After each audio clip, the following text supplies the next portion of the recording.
તો એના પછી આવે છે આપણું સ્વાધ્યાય 13.3. સ્વાધ્યાય 13.3 ની અંદર સવાલ નંબર 1. તો જોઈએ સવાલ નંબર 1 શું આપેલો છે. તો સવાલ નંબર 1 ની અંદર કંઈક એવું આપેલું છે કે નીચેનું આવૃત્તિ વિતરણ એક વિસ્તારમાં 68 ગ્રાહકોનો માસિક વીજ વપરાશ આપે છે અને આ માહિતીનો મધ્યસ્થ શોધવાનો આપણને કીધો છે. હવે અહીંયા ટેક્સ્ટબુક ની અંદર જે સવાલ આપેલો છે ત્યાં મધ્યસ્થ, મધ્યક અને બહુલક ત્રણેય વસ્તુ શોધવાની છે.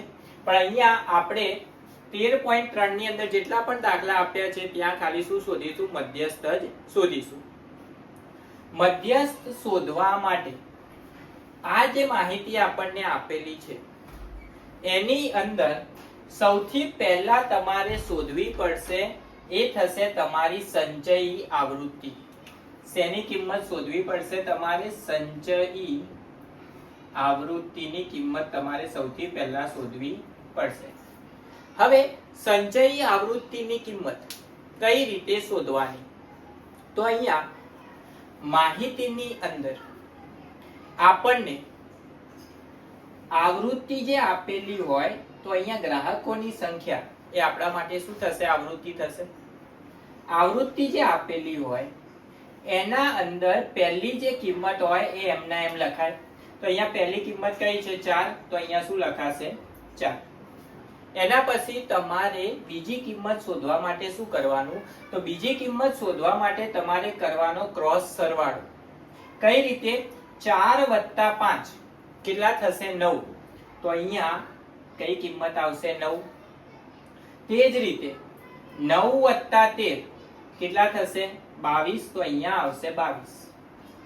22 + 20 કેટલા થશે? 42. તો અહીંયા કેટલા આવશે? 42. 42 + 14 કેટલા થશે? 56. તો અહીંયા આવશે 56. 56 + 8 કેટલા થાય? 64. તો અહીંયા કેટલા આવશે? 64.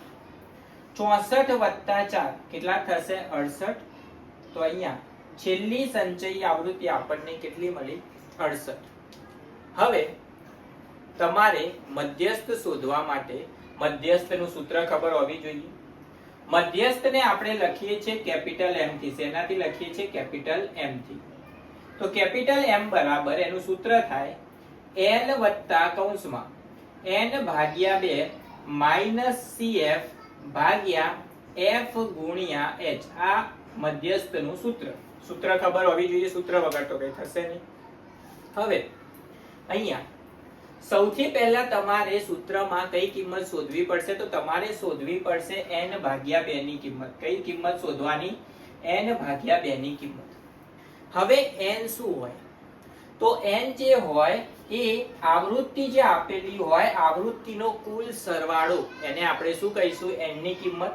તો અહીંયા આપણે જે સંચયી આવૃત્તિમાં છેલ્લી કિંમત શોધી એને શું કહી શકીએ? આપણે N ની કિંમત કહી શકીએ. કારણ કે આપણે શું કર્યો? આવૃત્તિનો સરવાળો જ કર્યો હતો. તો અહીંયા સંચયી આવૃત્તિની અંદર છેલ્લી જે કિંમત આવશે એ કિંમત તમારી કઈ થશે? N ની કિંમત થશે. તો આ થઈ ગઈ તમારી N ની કિંમત. N ની કિંમત અહીંયા મૂકી દઈએ તો જવાબ શું મળશે? N/2 એટલે કે 68/2 કેટલા થઈ જશે? 34. હવે સૌથી પહેલા N/2 ની કિંમત કેમ શોધવાની? કારણ કે એના પછી જ તમે આગળ બધી કિંમતો શોધી શકશો.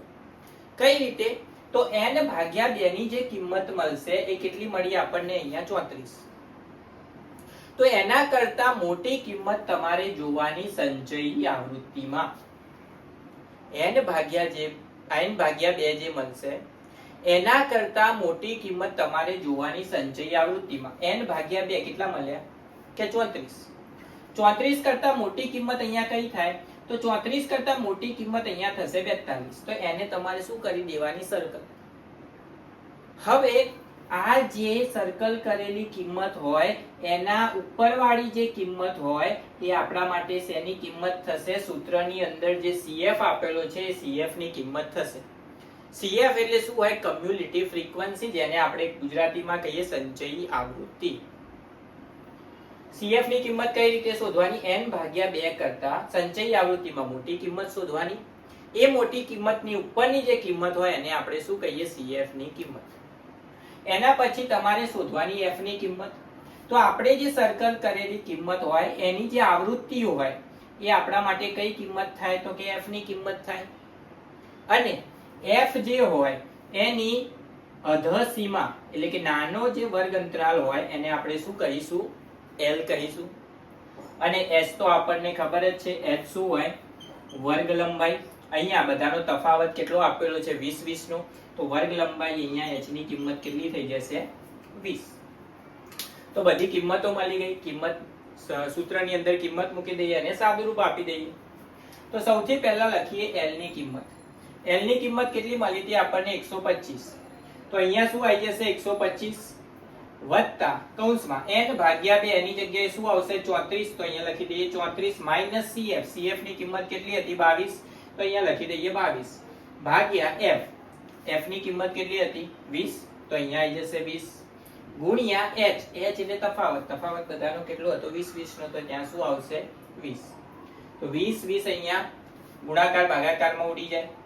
તો 125 વત્તા 34 માંથી તમે 22 બાદ કરશો તો કેટલા વધશે? 12. તો 125 વત્તા 12 કેટલા થઈ જશે? 137. કેટલા થઈ જશે? 137. તો અહીંયા આ જે માહિતી આપણને આપેલી હતી એ માહિતીનો મધ્યસ્થ આપણને કેટલો મળ્યો? 137 મળ્યો, જે આપણને શોધવાનો કીધો હતો.